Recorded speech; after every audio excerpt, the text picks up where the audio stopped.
इस देश के राष्ट्र के लिए, इस देश की संस्कृति के लिए, इस देश की विरासत के लिए जिन महापुरुषों ने संघर्ष किया, इस देश के इतिहासकारों ने उनको अंधेरे में खड़ा कर दिया, उनको अंधकार में छोड़ दिया।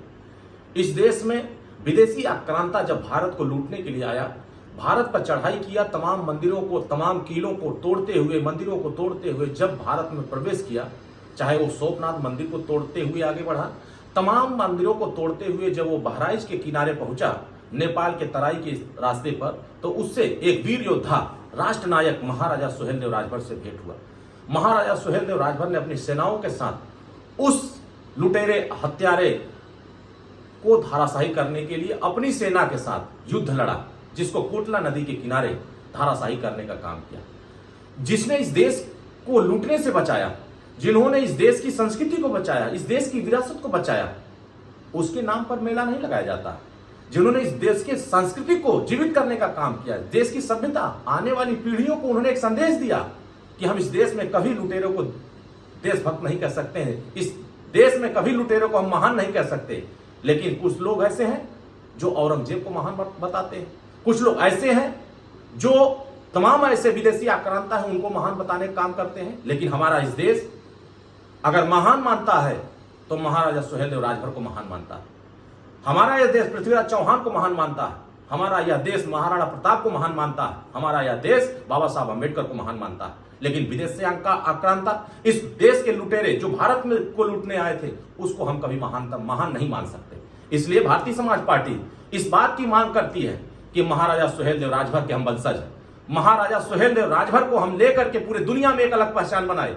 आज पूरे हिंदुस्तान में राष्ट्र नायक, चक्रवर्ती सम्राट, राष्ट्रवीर महाराजा सुहेलदेव राजभर को पूरे दुनिया के लोगों ने इस बात से जानते हैं कि एक विदेशी आक्रांता जो इस देश को लूटने आया था, उसको धाराशाही कोटला नदी किनारे बहराइच में किया। लेकिन बहराइच के नाम से जाना जाता था, लेकिन उसका नाम आज भी बहराइच पड़ा हुआ है। बहराइच का नाम बदल करके महाराजा सुहेलदेव राजभर के नाम से अगर हो जाए तो मुझे लगता है कि महाराजा सुहेलदेव की वीरता उस जगह दिखाई देगी कि नहीं, उन्होंने इस देश के लिए कुछ किया तो उनके नाम पर यह चीजें पाई जाती है। अगर महाराजा सुहेलदेव राजभर के नाम पर मेडिकल कॉलेज बनाने की बात होती है, महाराजा सुहेलदेव राजभर के नाम पर विश्वविद्यालय बनाए जा रहे हैं, महाराजा सुहेलदेव राजभर के नाम पर ट्रेन चलाई जा रही है, डाक टिकट जारी की जा रही है, तो बहराइच का भी नाम बदल करके महाराजा सुहेलदेव राजभर के नाम पर किया जाए, ताकि इस देश में वीर योद्धा को एक सम्मान मिल सके। लुटेरों को सम्मान इस देश में नहीं होनी चाहिए। जो पुरानी परंपरा चली आ रही थी, पुरानी विरासत से जो हमें बताई गई थी कि अकबर महान था, तो हमें वो विरासत नहीं चाहिए।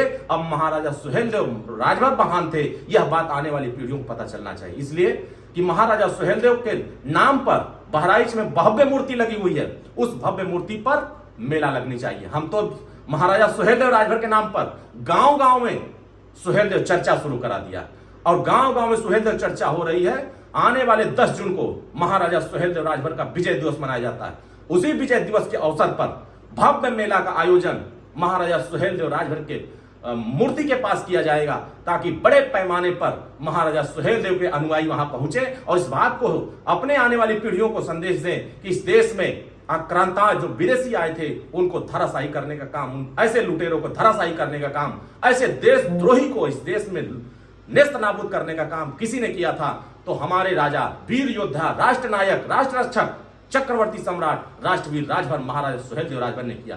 तो मैं देश के सरकार और प्रदेश की सरकार से मांग करता हूं कि बहराइच का नाम बदल करके महाराजा सुहेलदेव राजभर के नाम से किया जाए और 10 जून को सरकार आयोजन कराए भव्य मंदिर, जो हमारा वहां महाराजा सुहेलदेव राजभर का भव्य मंदिर का निर्माण करा करके मूर्ति के सामने वहां मेला का आयोजन करे, लेकिन पुरानी संस्कृति को बंद करके वहां जो सैयद मसूद के नाम से जो मेला लगता है उसको बंद करके महाराजा सुहेलदेव राजभर के नाम पर मेला लगाने का काम करे।